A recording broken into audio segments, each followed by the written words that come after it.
what are some of those common safeguards for maybe not drugs in particular, because I think we beat that one up, but other issues under the surface with when these consults with families, and how do you protect against, how do you write it into a trust? The biggest, again, communication is by far the biggest one.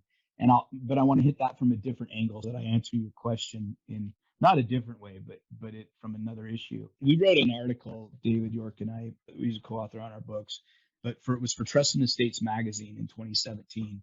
And Trust and Estates magazine in our nerd world is our peer-reviewed periodical, and you got to do annotations and case studies, and I'll never write one of these damn things again. But we called it Grats versus Gratitude. That was the title of the article. Now, a grat in our world is a strategy for transferring wealth from one generation to the next. It stands for Grantor Retained Annuity Trust. But the point of the title was, are you trying to pass on, again, written to our colleagues, other attorneys in the estate world, are you trying to help your clients pass on wealth or gratitude? Okay.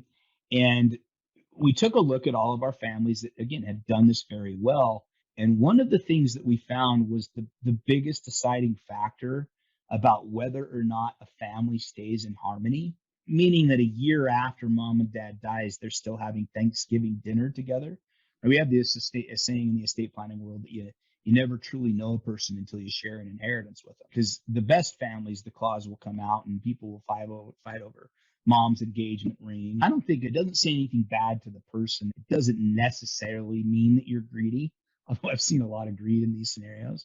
But you lose a loved one and you go through that emotional toil, and then you hang on to a personal item. I remember when I went duck hunting with my dad for the first time, and he gave me a shotgun and to use, and I want that.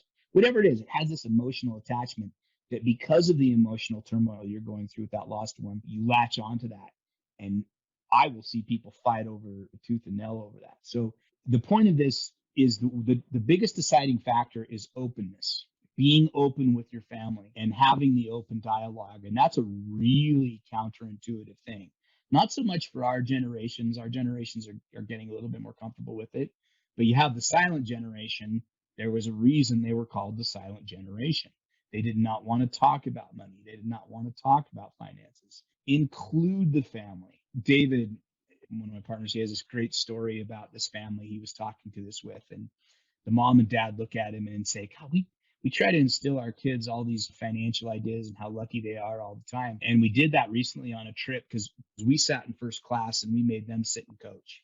You're going, no, you don't get it, pal. Your kids still get it. Your kids still get that they're flying to Maui, that you're sitting in first class, that there are assets there.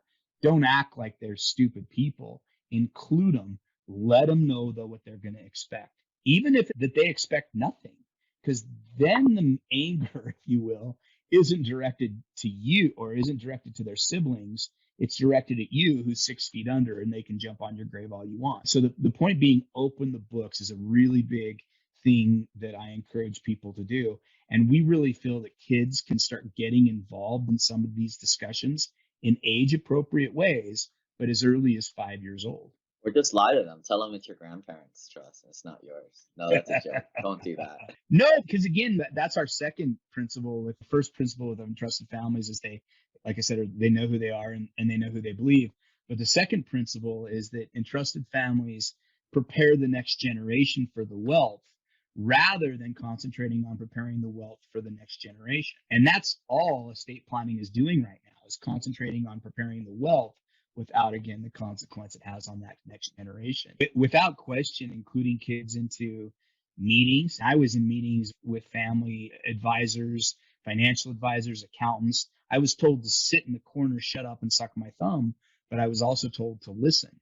And if I had a question, I could ask it and so forth. But it was a way for you to start speaking that language. There's a whole nother financial language that's out there, and you got to be able to speak it.